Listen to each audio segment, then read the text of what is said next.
Irmão, só notificando a ausência do pastor Dejair, ele está em Paranavaí ministrando, tá? Por isso que ele está no culto hoje.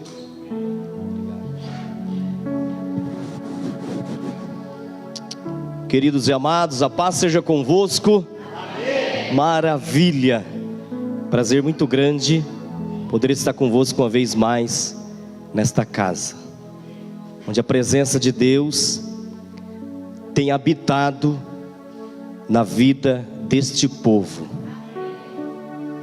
Como está gostosa a presença de Deus aqui, né? Aleluia. Convido a você a se apossar do seu exemplar bíblico e abrir juntamente comigo a sua Bíblia no Evangelho de Jesus segundo escreveu o apóstolo São João, capítulo de número 4. Capítulo 4, vamos ler o verso de número 52. Evangelho de Jesus segundo escreveu o apóstolo São João, capítulo de número 4 e o versículo de número 52. Até que você encontre, eu quero louvar a Deus aqui pela vida do pastor Dejair Melo, um homem de Deus, amigo, batalhador. Na ausência dele aqui, eu quero estender minha gratidão não somente a ele, mas a sua esposa, a sua família, né? Sabemos do grande desafio que ele está enfrentando agora. E nós, como igreja, estamos na incumbência, amados, de interceder pela vida do pastor Dejair, pela vida da sua família e por tudo aquilo que ele tem colocado diante de Deus, e desse grande desafio que ele começou nesta nova trajetória, né? Louvo a Deus pela vida do pastor José, como ele já fez menção aqui, um menino de Deus, por onde tem passado, tem deixado um testemunho de um homem de Deus. Pastor Daniel, obrigado, meu querido, servo do Deus vivo. Rodrigo, profeta, esteve há poucos dias dentro do meu lar, orando juntamente com o pastor Dejair, uma trajetória a qual nós estávamos aí. E louvo a Deus pela vida do Irineu, que é um líder de jovens, amados, como já foi mencionado aqui, pregador da palavra, deixou lá a sede da Debras em Campo Mourão, com a bênção do pastor, que é o pastor Pereirinha, que é muito amigo meu também, e veio me trazer aqui. Então, louvo a Deus pela vida de cada um de vocês também, que deixou o seu lar para vir adorar a Ele, né? Você não veio aqui por causa de mim, você veio aqui para adorar a Deus. E eu também vim para adorar e para servir, porque um dia eu descobri que eu tinha para oferecer. O Deus a qual nós servimos colocou em meu coração da seguinte maneira: eu te dei algo, e este algo é para servir, é para oferecer. A quem, Senhor? A minha igreja, ao meu povo. Então eu vim para trazer aquilo que Deus colocou no meu coração nessa noite. Amém? Quantos encontrou, diga glórias a Deus.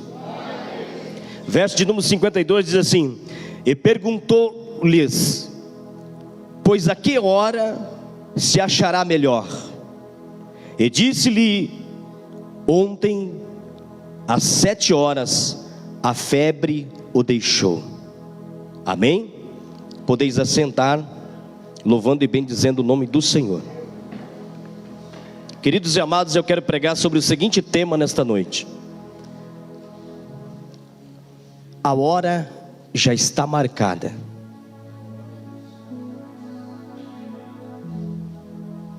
Eu não sei o que se passa na sua vida, o que acontece dentro de você, no seu lar, na sua família. Mas de uma coisa eu tenho certeza, que a cada um de vocês, inclusive a minha pessoa, temos um propósito. E acima deste propósito, há uma promessa, feita por um Deus, que já foi mencionado o nome dele aqui, já foi adorado o nome dele aqui.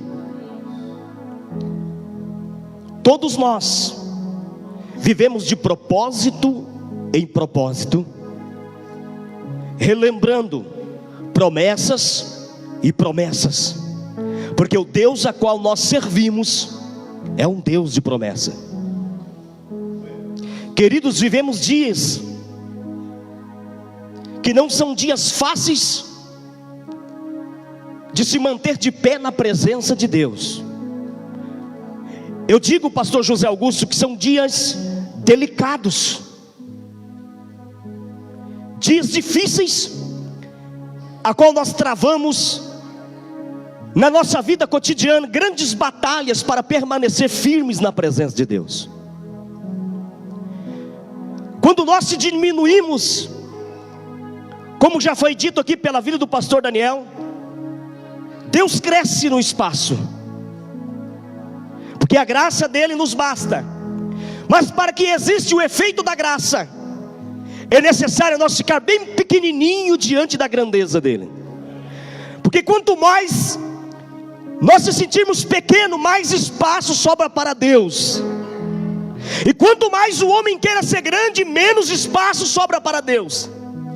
Mas quando nós se diminuímos, simplesmente a graça de Deus nos sustenta de pé. Não precisa de mais nada, porque a graça está na incumbência de nos direcionar a dia a dia, ano após anos. Ou enquanto nós existimos na face da terra, esta graça vai nos manter de pé. Eu sempre digo, pastor José Augusto, que a graça tem um olho. É um olho tremendo que olha de cima para baixo.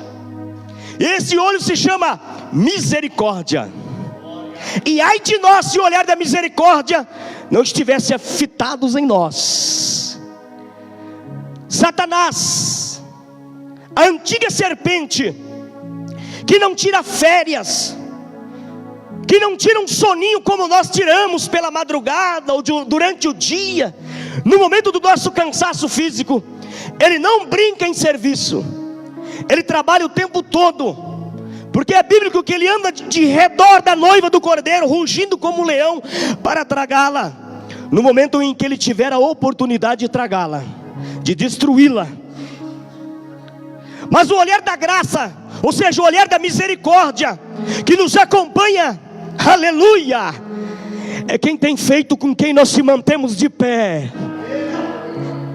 Ele olha de cima para baixo e diz: olha, para a esquerda ou para a direita. Ele olha de cima para baixo e diz: olha, é assim que você tem que fazer. Ai de nós, se o Espírito de Deus não habitasse aqui dentro de nós, o que seria, igreja? O que seria? Mas até aqui o Senhor tem nos sustentado de pé. Só canta porque Jesus sustenta, só prega porque Jesus sustenta, só tem a igreja aberta porque Jesus sustenta, só tem família porque Jesus sustenta. Ninguém aqui é super-homem, somos minúsculos. E é bom sermos minúsculos, porque quando nós somos minúsculos, Deus é grande, Deus é grande, Deus é grande, Deus é grande.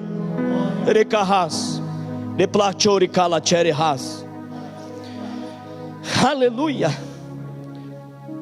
A hora já está marcada. Você recebeu uma promessa como eu. Talvez a promessa não se cumpriu, mas o tema nesta noite diz: a hora está marcada para a promessa de Deus se cumprir na vida deste povo. A Bíblia vai falar no capítulo 4, do verso de número 43 ao verso de número 54. O apóstolo João está narrando uma história gloriosa. Ele fala de um oficial do rei, oficial, uma autoridade, um homem de renome. Como vemos nos dias de hoje, oficiais de justiça e outros oficiais que vai em nome do governo, que vai em nome dos juízes. Este era um oficial do rei, que levava os ofícios para aqueles qual tinham que receber o ofício em nome do rei. Aqui Herodes estava no comando.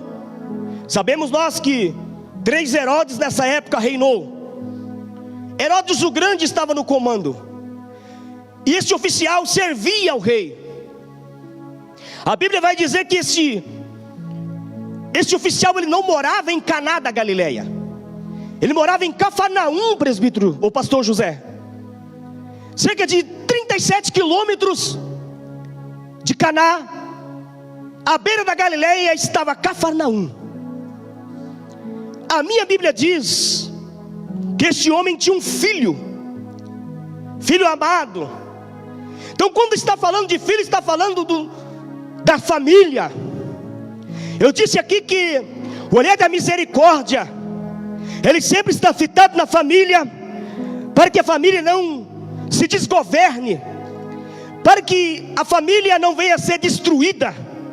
Porque a família, na vida de um pregador, na vida de um cidadão, na vida de um pastor, na vida de um levita, na vida do presidente, na vida do prefeito, enfim, de qualquer autoridade, e também na vida do oficial, era base, e base fundamental. Eu sempre bato nessa tecla família, porque o homem que não tem a família bem governada, presbítero José, ou pastor José, não vai governar outras coisas bem. Não adianta ter o cargo mais elevado da terra, se ele não governe bem a sua casa, todas as demais coisas não será bem governada.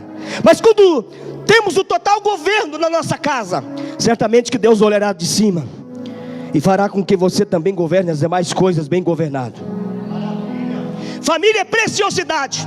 Devemos valorizar a nossa família, devemos batalhar pela nossa família, se debruçar diante de Deus, implorar a Deus que a presença dele não se afaste de nossa família. Assim a nossa esposa ou esposo, assim os nossos filhos, que devemos batalhar por eles e amá-los como Deus amou a sua igreja. Devemos amar a nossa família, e devemos ser exemplo dentro da nossa casa. Não devemos ser mau exemplo para os nossos filhos e para a nossa família. Devemos se portar como homens de Deus, como um cidadão de bem aqui na terra, para que a nossa casa siga o nosso exemplo. Assim é uma família alicerçada na presença de Deus, aquela família que se governa, que se pastoreia, porque assim, pastoreando a nossa casa, certamente que vamos pastorear outros campos. Amados e queridos irmãos, este oficial do rei, pelo que o texto bíblico fala conosco, era um homem que não conhecia o Jesus no tete a tete, pastor. Não tinha tido aquela intimidade com Deus na pessoa de Jesus. Embora conhecia Deus através dos mandamentos da lei do judaísmo, a Bíblia vai dizer que o filho deste homem cai enfermo, e uma enfermidade que estava levando ele à morte. Mas alguém chegou nele e levou uma palavra de boas novas. Quem já ouviu uma palavra de boas novas aqui? Eu sempre digo que uma palavra de boas novas muda a história, faz a diferença. E sempre quem traz a palavra de boas novas são os verdadeiros amigos. E eu sempre digo que os verdadeiros amigos são aqueles que te impulsionam para cima, não te empurra para trás ou para baixo. O verdadeiro amigo é aquele que te pega pela mão e fala: dê aqui a sua mão que você tem que ficar de pé como eu estou. Então ele sempre tem uma palavra de boas novas. E o texto bíblico vai dizer que alguém chegou ao oficial do rei e disse para ele: olha, o maior pregador da terra, o dono do trono de cima, que também vai tomar o trono de baixo, ele está em Caná nesta noite. A tua Cafarnaum está bagunçada, o cenário da tua Cafarnaum está em dificuldade, a enfermidade tem assolado ela, mas eu digo para ti, que eu tenho boas novas para ti, porque Jesus está bem próximo da tua Cafarnaum. Que palavra de boas novas! Alguém disse para ele que Jesus estava se aproximando da casa dele, pastor José Augusto. Esse homem era um homem de fé, ele não cruzou os seus braços, ele queria novamente colocar o governo da sua casa de pé, aleluia. Falou: não, o governo da minha casa não pode desmoronar, não pode perder a estrutura. Se é Jesus que está vindo, eu sei que Ele é o dono da palavra, eu vou ter com Ele.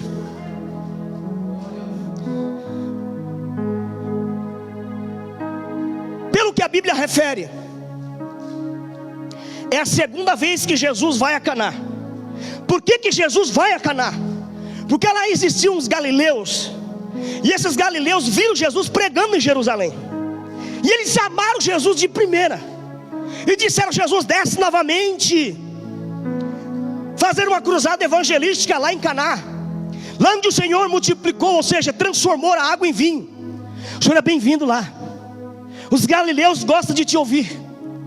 E a Bíblia diz que eles tinham ouvido todos os sinais e prodígios e maravilhas que Jesus tinha feito lá em Jerusalém no dia da festa. Jesus viu que era bem visto. Jesus fez questão, pastor Daniel, de voltar em Caná da Galileia. Sabe o que eu entendo aqui? Jesus só habita, só atua, só trabalha onde Ele é bem-vindo, aonde Ele é bem recepcionado. Por isso que a igreja deve ser recíproca. Por quê? Porque se nós aprendemos a receber a presença dEle, aleluia, aquilo que não era passa a ser, aleluia, aquilo que não se cumpriu passa a se cumprir. Porque aonde Ele é bem recepcionado, certamente que Ele também vai querer oferecer alguma coisa. Ele nunca vem de mão vazia. Jesus tem tudo na palma de suas mãos, tudo. A Bíblia diz que quando este homem ouve falar que Jesus estava em Caná, ele disse dentro de ti: é lá que eu vou cultuar hoje. Alguém pode dizer para ele: pastor, mas você vai dizer, deixar o teu filho caído, enfermo, à beira da morte, para andar cerca de 30 quilômetros só para ver esse tal de Jesus? A voz da apostasia tem assoprado, a voz da apostasia não tem parado de gritar bem alto, dizendo: desista, pare, você não vai chegar a lugar nenhum, Deus não é contigo, a tua casa está desordenada, tua família vai ser destruída. Esta é a voz opositora que tem gritado para tentar paralisar o povo de Deus, para tirar o foco da igreja de Deus. Mas alguém sempre vai dizer que as boas novas: vai para Caná, porque é lá que Jesus vai operar nesta noite. Entregue o teu caminho ao Senhor, confia nele, tudo Ele fará, não é? Ele olhou para a família e disse: olha, hoje eu vou ter com Deus, eu vou descer num propósito com Deus. Não repare a minha ausência, porque eu preciso ordenar a minha casa. Ele deixa o seu filho, deixa a sua família e vai. A Bíblia diz que quando ele chega, pastor José Augusto, em Caná da Galileia estava uma multidão aglomerada, e Jesus no meio dessa multidão. Que coisa linda!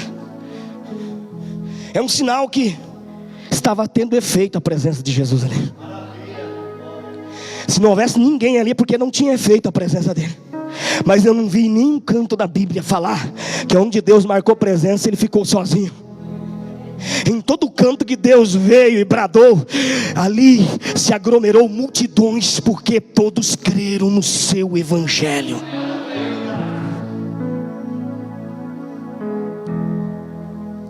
E o primeiro segredo que eu encontro dentro desta palavra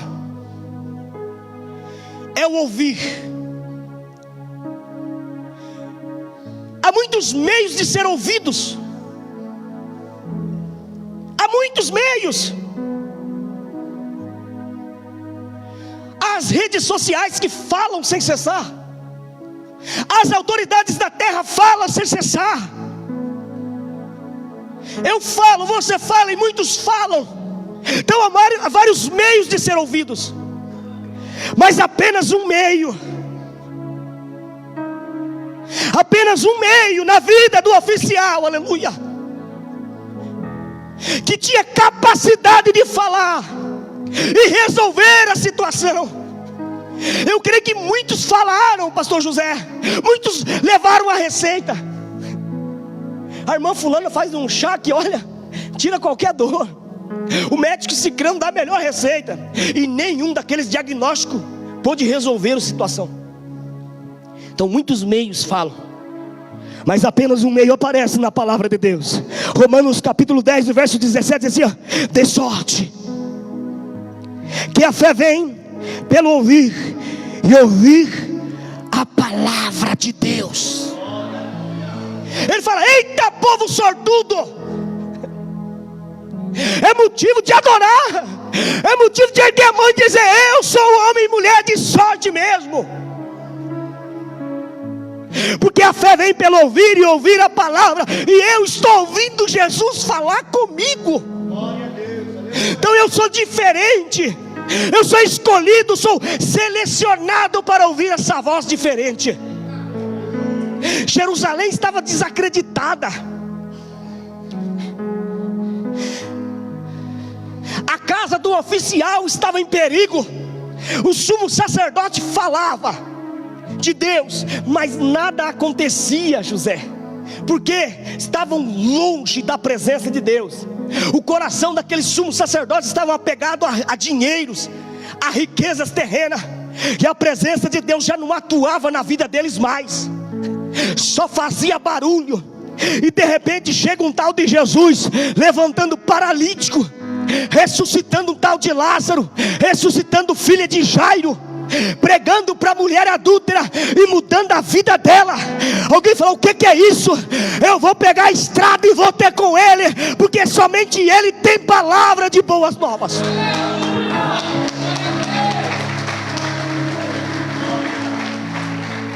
Governo falava, rei falava, sumo sacerdote falava, levita falava e nada acontecia. Jesus só levantava a mão e o cego já via, aleluia. O coxo já andava. O que é isso?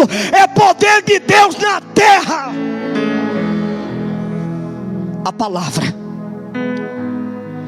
é o único meio que pode curar a nossa alma e o nosso espírito.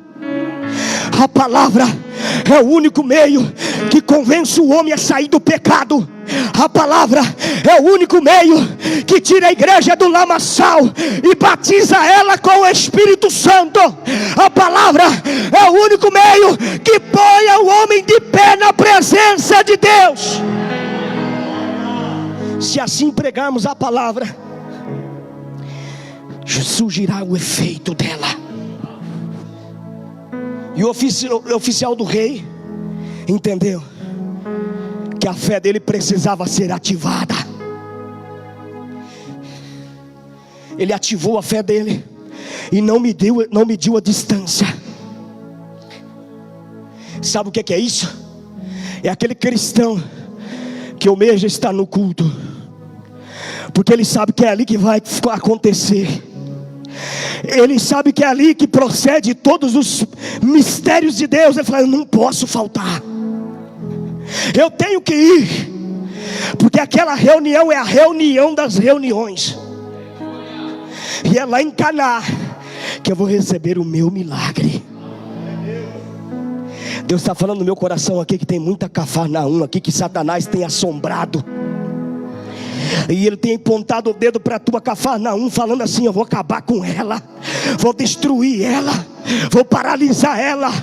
Aí Deus está falando no coração: ative a sua fé, põe teu pé na estrada, comece a marchar na minha presença, porque hoje o meu Espírito vai falar contigo através da palavra, para colocar a tua Cafarnaum em ordem. Ouvindo a minha palavra.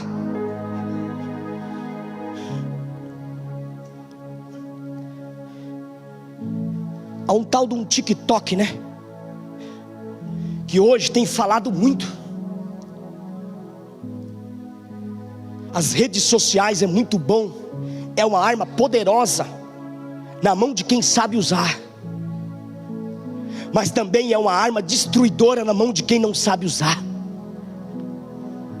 Às vezes a pessoa fica 30, 40 minutos rolando vídeos e vídeos e dando gargalhadas. Enquanto isso, Satanás com um sapatinho de algodão fala assim: olha como está a Cafarnaum dela. Desligou do trono e se ligou no TikTok, e não ora, e não lê mais a Bíblia, e dá gargalhada, porque o mundo tem falado mais alto dentro do coração dela, enquanto que Deus fala e ela não ouve mais, e o ouvir dela já não existe. E nisso, quando você olha para um lado, alguém está caído daqui, alguém está caído de lá, e a tua casa é desestruturada, e a tua família em perigo. E você, o que eu fiz, Jesus, para o meu filho cair, o que eu fiz para minha esposa cair, o que eu fiz para o meu esposo cair, você simplesmente deixou que Satanás avançasse na tua Cafarnaum e causasse todo tipo de dano que ele queria causar, e impregnasse a tua Cafarnaum de bactérias do mundo, e enchesse a tua Cafarnaum de pecado. Aí o Espírito de Deus não habita nesses tais. Mas quando nós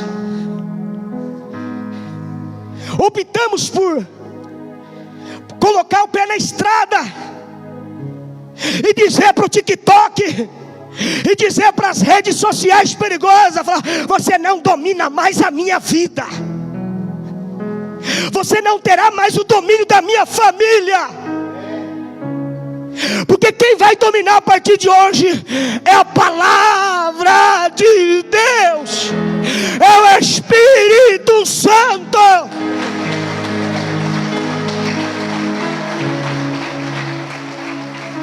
Você vai ver o governo da sua casa ser mudado, você vai ver as portas se abrir para você, você vai ver seu ministério ser levantado de verdade. Então o primeiro segredo é ouvir e ouvir a palavra, porque a fé vem através dela. O segundo segredo é ir ter com Jesus, no verso 47, parte B. Mas esse ir ter não era ir simplesmente em carne e osso. Esse ir ter com Jesus, ele ia de corpo e alma e espírito. Olê calahas, e canore calachori calahas. Sabe aquele crente que está com o coração quebrantado e diz: hoje ninguém me atrapalha naquele culto, eu vou lá para conversar com Deus. Não é aquela multidão que está lá que vai me atrapalhar, não é porque eu não vou com a cara do pregador que eu vou se me atrapalhar. Nada vai me atrapalhar, porque eu estou conectado com o Espírito de Deus, que é o meu maior combustível.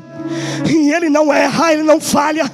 Ele tem falado no meu coração que eu vou vencer essa batalha, que eu vou vencer essa luta, e que a minha Cafarnaum não vai ser destruída. Então eu vou lá para ir ter com Jesus de corpo e alma e espírito. Mateus faz questão em dizer, capítulo 11, verso 28, diz assim: vinde a mim, todos os que estáis cansados e oprimido, e eu vos aliviarei. 20.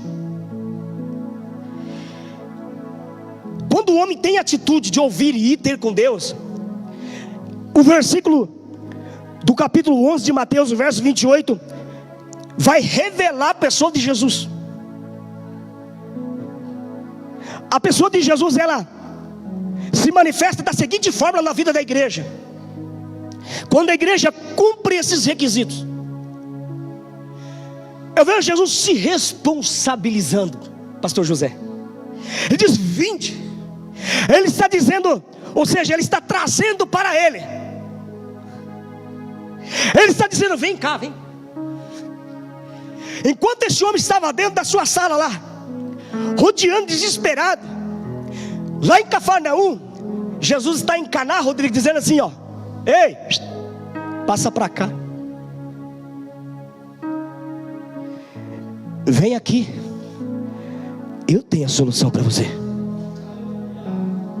Os homens daí de Cafarnaum não estenderam a mão, as autoridades de Cafarnaum não estenderam a mão, muito menos o rei, não deu conta. Traz aqui para mim, traz. Agora o difícil é você sair de lá e vir trazer para Jesus de forma verdadeira.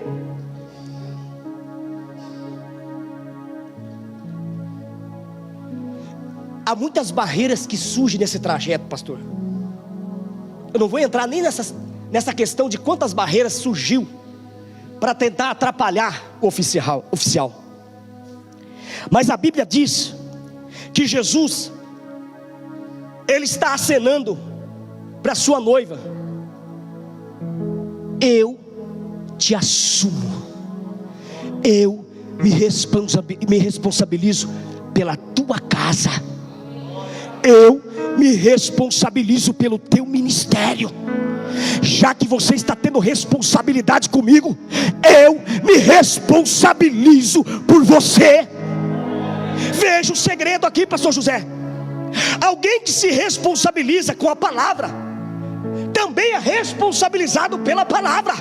A palavra olha para ele, que é Jesus, e diz: também estou me responsabilizando por você, porque você tem se responsabilizado pela minha palavra.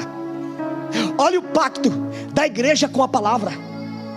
Quando nós temos responsabilidade diante do Deus que nós servimos, Ele acena de longe: vem, traz tudo para mim, traz tudo para mim. Ele diz assim: vinde a mim todos que estáis cansados. Aquilo tinha causado canseira na vida espiritual daquele oficial, José. A trajetória dele estava cansada, estava pesado. Ele não suportava mais aquele fardo. Aí Jesus acena na banda de lava: vem, porque hoje eu vou te aliviar. Oh.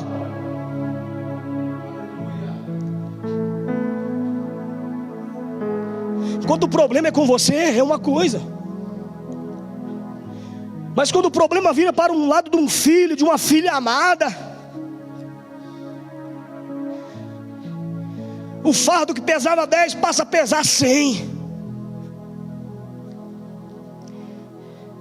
Aquilo corrói, o transtorno. Você olha e só encontra dificuldades. Aí Jesus fala: vem trazer para mim, vem. Mas traga por inteiro. É necessário se doar por inteiro. Imagina um homem bem trajado, símbolo de autoridade. Não poderia ser outro Jesus, um qualquer da periferia. Justo eu. Meu nome quer ser glorificado na sua vida. E o texto vai dizer que Jesus, Ele recebe aquele homem. Veja que Jesus está a fim de recepcionar a vida de alguém aqui hoje. Há uma recepção diferenciada acontecendo aqui. No olho da carne não faça isso. No olhar espiritual, Rodrigo, o Espírito Santo está assim no meu coração, está queimando.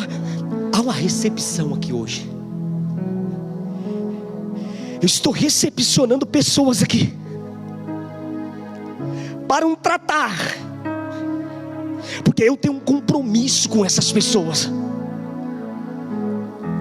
Então, quando ele foi ter com Jesus, ele se surpreendeu. Talvez ele pensava: não vou conseguir me aproximar.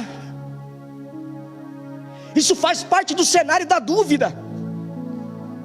Você sonha alto, mas quando você está chegando perto daquilo que é alto, a dúvida diz para você: o teu braço não alcança, a tua perna é curta, você não vai conseguir dar o passo necessário. O cenário da dúvida tenta bagunçar o teu sonho. Mas eu vejo Jesus com um braço tão grande, uma mão tão grande, tão potente, Ireneu, tão poderosa, dizendo assim: ela nunca foi encolhida, ela sempre está estendida para te alcançar na hora certa, no local certo, para te trazer na posição certa. Porque algo certo da parte de Deus vai começar a acontecer na sua vida. Mas é necessário você acreditar nessa mão invisível. É necessário você olhar e dizer: eu estou vendo a sua mão, Senhor, estendida para a minha casa. É a mão, Senhor, que faz a sombra no deserto. É a mão que tem fogo, que também aquece no deserto. E a Bíblia diz que esse homem vem com velocidade espiritual. Sabe o que eu entendo aqui, pastor José Augusto? Que há momentos que é necessário nós aumentar a velocidade espiritual. Porque se nós não aumentar esta velocidade, não veremos as promessas se cumprir nas nossas vidas. É necessário nós ativarmos a fé, porque quando a igreja ativa a verdadeira fé, a velocidade espiritual dela é aumentada.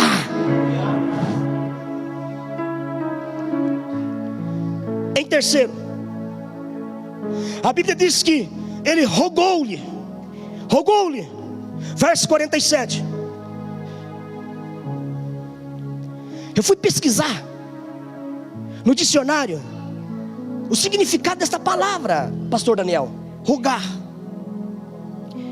no judaísmo é o mesmo que dizer por favor. Por favor, Senhor, por favor, me atenda. Há uma diferença de palavras. Eu não vejo ele colocando Jesus na parede. Ele está rogando e dizendo: por favor, Senhor, entra na minha casa, o meu filho está à beira da morte. Aí Mateus capítulo 21, verso 22 diz assim: e tudo o que pedires na oração crendo o recebereis.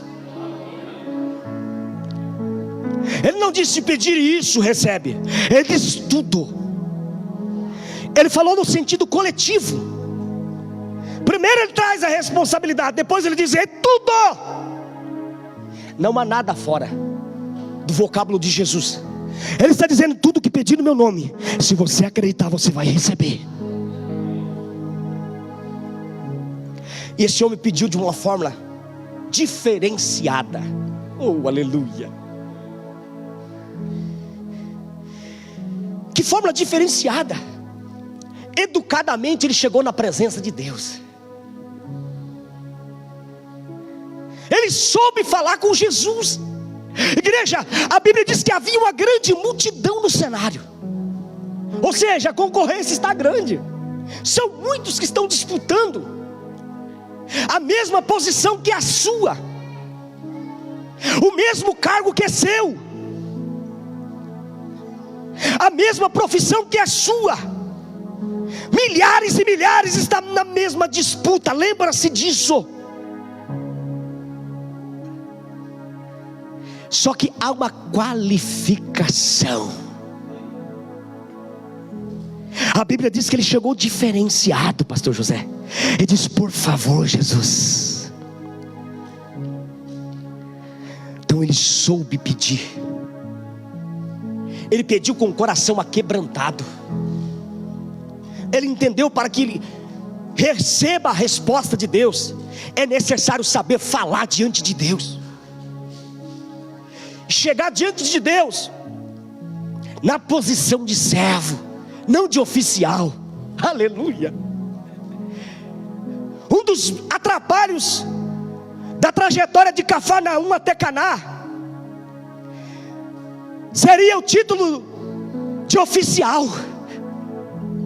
Mas o título de oficial, pastor José, ficou no meio do caminho. Porque ele colocou no coração dele que o oficial dos oficiais era Jesus. Quem dava a palavra de ordem ali era Jesus. Sabe o que o oficial faz? É aquele que chega com intimação lá na sua casa e fala assim: ó, você está intimado a comparecer tal dia, em tal local. E vira as costas e sai. Então ele dá uma palavra de ordem para você. Mas aqui o oficial chega dizendo para Jesus: ó, quem dá a palavra de ordem não é eu hoje, é o Senhor. Me ordena porque eu quero obedecê-lo. Ele mudou o quadro da história. Ele pegou esse título de oficial e enterrou. Ele pegou a glória que era dele, enterrou e deu a glória para Jesus, igreja. Não é difícil você chamar a atenção de Jesus.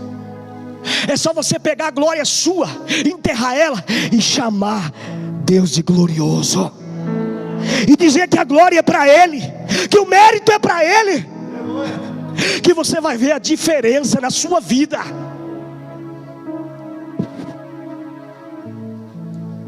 Em quarto,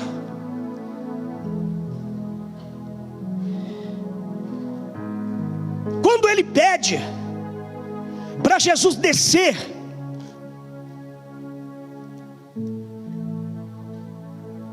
eu olhando para a palavra de Deus, o Espírito Santo colocou no meu coração: desce, Jesus, desce. Jesus veio, morreu na cruz, ressuscitou, subiu para o trono de glória. Após a subida de Jesus, em Atos, no dia de Pentecoste, desceu algo diferente de Simão. Não desceu, José? Desceu ou não desceu, igreja? Hoje nós olhamos para o céu e apresentamos a nossa Cafarnaum a Deus, e dizemos: desce aqui, Senhor, desce aqui, Senhor, porque a minha casa precisa, Senhor, da sua visita. A sua casa, Senhor, a minha casa, Senhor, precisa de um sinal do teu Espírito, Senhor. E a Bíblia vai dizer em Romanos capítulo 8, verso 26 e 27, Paulo vai pregar aos romanos e vai dizer: e da mesma maneira também o Espírito ajuda as nossas fraquezas. Porque não sabemos o que havemos de pedir e como convém pedir. Mas esse mas muda a história de muitas pessoas. Mas o mesmo Espírito intercede por nós, pastor José, com gemidos inexprimíveis.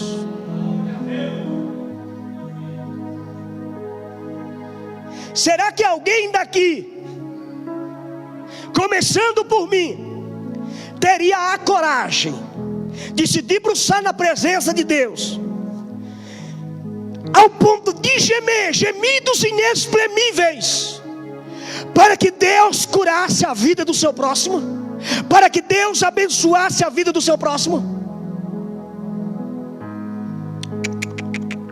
Mas alguém chamado Espírito Santo, que não precisa disso, a Bíblia diz que Ele está lá, está aqui, está ali, e está no seu lar, está dizendo: Pai, olha lá aquela família, olha lá aquela igreja, olha lá aquela cidade, e geme e diz: Senhor, libera eu para tocar na vida dele, libera eu para descer naquela casa, libera eu para marcar aquele ministério, libera eu para levantar aquele pequenininho que pede para ser levantado, libera eu para ungir aquela pessoa e colocar da minha presença na vida dela, porque se a minha presença estiver na vida dela, certamente que a diferença vai acontecer. Ele geme, ele clama. Por quê? Porque nós não sabemos o que pedimos, mas Ele sabe o que é melhor para nós, José. Eu quero convidar você a se colocar sobre os teus pés. Quero convidar o Ministério de Louvor para adorar, e junto com o Ministério de Louvor você também adorar. As horas já se foram. A Bíblia diz que ele pede para Jesus. Jesus olha para ele e prova a fé dele,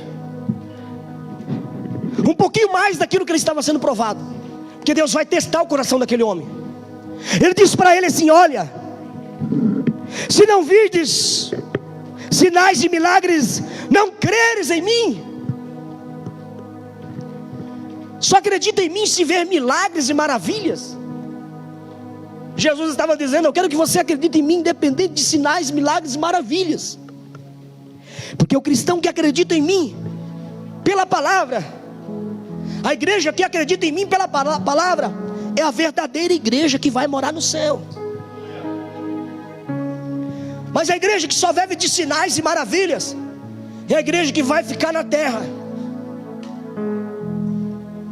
Ué, pastor Eliezer, mas Deus não pode operar sinais e maravilhas? Sim, isso faz parte da vida daqueles, aleluia, que vive pela palavra e na palavra, porque a palavra é o que basta.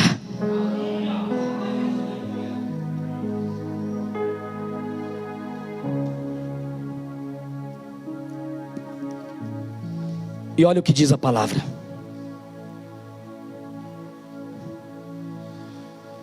Livro dos Salmos, capítulo de número 119, verso de número 11. O salmista está cantando e dizendo: escondi a tua palavra no meu coração, para que eu não pecasse contra ti.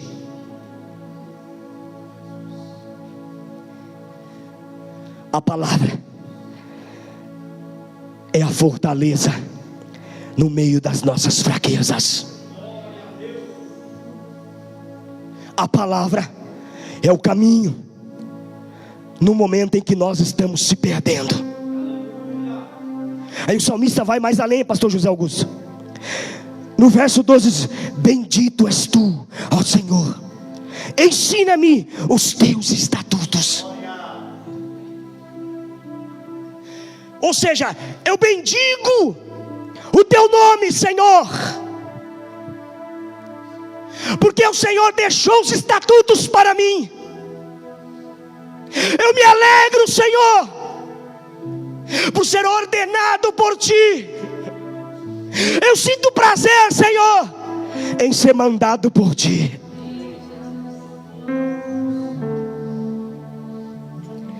Salmo 120, verso 1 diz assim: na minha angústia clamei ao Senhor e Ele me ouviu. Quem está na palavra tem credibilidade no céu. Aleluia. E a Bíblia diz mais. Salmo 119, verso 105 diz assim: lâmpada para os meus pés. Está dizendo aqui, José, aqui, pés estão aqui, próximo, perto. Lâmpada para os meus pés é a tua palavra. Aí o salmista vai numa revelação mais profunda e diz: é luz para o meu caminho. Lâmpada clareia aqui. Ele está falando dos pés, mas caminho está lá. Aí é necessário uma luz lá. Ele está falando sobre dois tipos de visões aqui: a visão do hoje e a visão de amanhã. Ele está dizendo: veja hoje com luz baixa, mas veja amanhã com luz alta. Com luz baixa você enxerga aqui os seus pés, mas com luz alta você enxerga o caminho. Ele está dizendo: ativa a luz baixa, mas também ativa a luz alta. Lâmpada para os meus pés é a tua palavra e luz para o meu caminho. Quando ele sai de Cafarnaum, alguém diz: o teu filho morre. Mas quando ele chega em Caná, Jesus olha para ele e diz: o teu filho vive. Ele foi virando as costas para voltar para casa. Jesus olha para ele e fala assim: olha no relógio.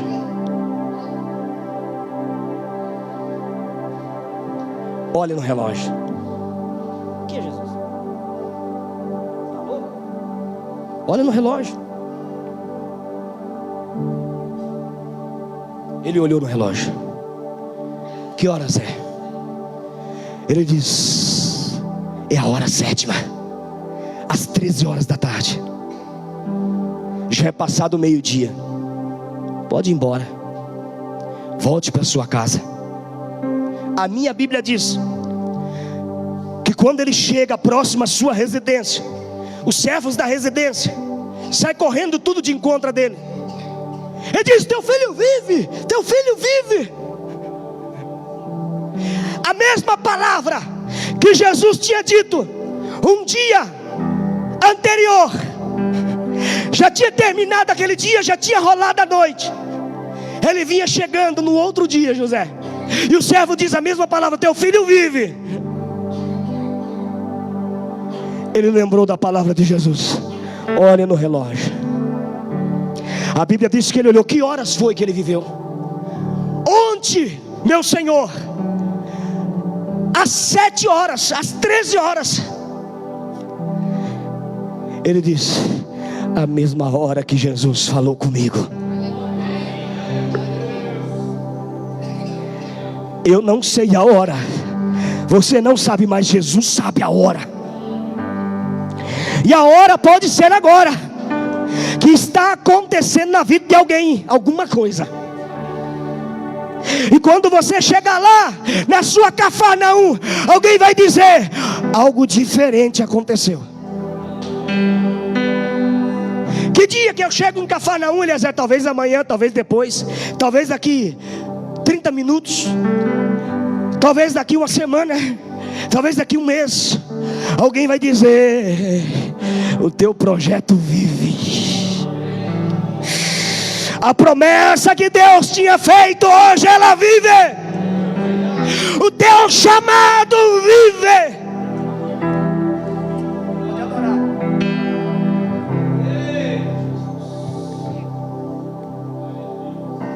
Alguma coisa está vivendo aqui hoje, ou começando a viver. As águas não vão afundar. Deus está falando de vida aqui, pastor José. Não estou sozinho. Eu acho que nós vamos levar essa chamada para Camporão. Esse projeto tem que viver. Vivendo na Cafarnaum, vivendo na paz, e vai viver em todos os caminhos.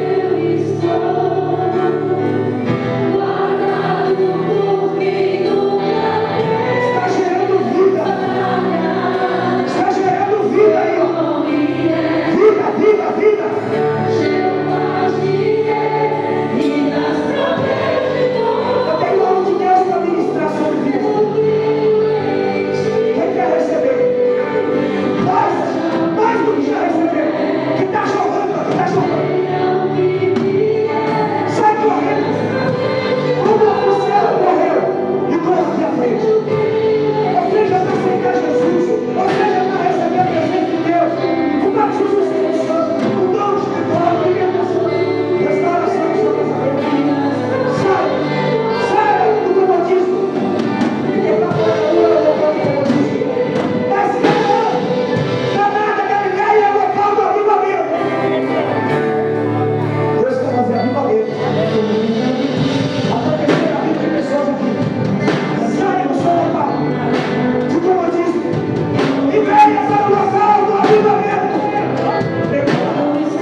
você, ainda vamos orar, já vamos terminar esse